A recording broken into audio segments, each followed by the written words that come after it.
दीपावली पर करें मां लक्ष्मी की पौराणिक कथा का पाठ, पूरी होंगी सभी मनोकामनाएं। कार्तिक अमावस्या के दिन लक्ष्मी पूजन का महापर्व दीपावली मनाया जाता है। दीपावली के पूजन में मां लक्ष्मी की पौराणिक कथा और आरती का पाठ जरूर करना चाहिए। ऐसा करने से पूजन सफल होता है और घर में सुख समृद्धि का आगमन होता है। दीपावली पर करें मां लक्ष्मी की पौराणिक कथा का पाठ, पूरी होंगी सभी मनोकामनाएं।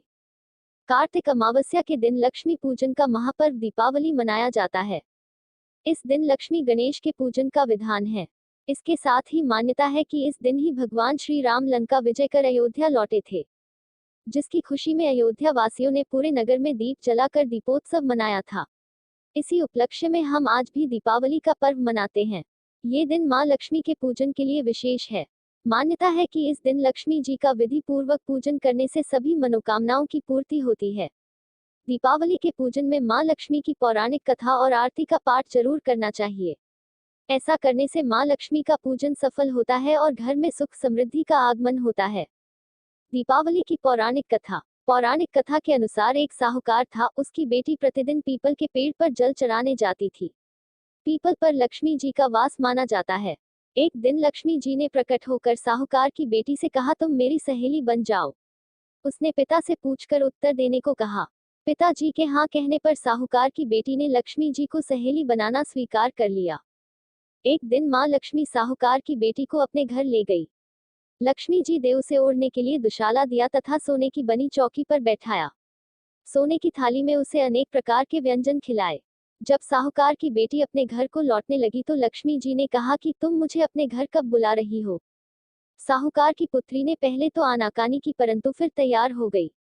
लेकिन घर जाकर वह उदास होकर पिता से बोली कि लक्ष्मी जी ने तो मुझे इतना दिया और बहुत सुंदर भोजन कराया, मैं उनकी किस तरह सेवा करूं? हमारे घर में तो उसकी अपेक्षा कुछ भी नहीं है। तब साहूकार ने कहा, जो अपने से बनेगा वही खातिर करेंगे। तुम जाकर गोबर मिट्टी से चौका लगाकर सफाई कर दो। चौमुखा दीपक जलाकर लक्ष्मी जी का नाम लेकर बैठ जाना। तभी एक चील किसी रानी का नौलखा हार उसके पास गिरा गई। साहूकार की बेटी ने उस हार को बेचकर सोने की चौकी, सोने का थाल, शाल, दुशाला और अनेक प्रकार के भोजन की तैयारी कर ली। थोड़ी देर बाद मां लक्ष्मी उसके घर आई। साहूकार की बेटी ने बैठने के लिए उन्हें सोने की चौकी दी। लक्ष्मी जी ने चौकी पर बैठने से मना किया और कहा कि इस पर तो राजा रानी बैठते हैं। तब साहूकार की बेटी ने लक्ष्मी जी को जबरदस्ती चौकी पर बैठा दिया। लक्ष्मी जी की उसने बहुत खातिर की, इससे मां लक्ष्मी बहुत प्रसन्न हुई। मां लक्ष्मी के आशीर्वाद से साहूकार बहुत अमीर बन गया। हे मां लक्ष्मी, जैसे तुमने साहूकार की बेटी की चौकी स्वीकार की और बहुत सा धन दिया, वैसे ही सबको धन धान्य प्रदान करो। जय लक्ष्मी मैया की जय। हेलो फ्रेंड्स, आज का वीडियो यही तक है। आशा करता हूं कि आप लोगों को यह वीडियो अच्छा लगा होगा। हमारे वीडियो को लाइक कीजिए, सब्सक्राइब कीजिए, शेयर कीजिए, कमेंट कीजिए। जय हिंद, जय भारत।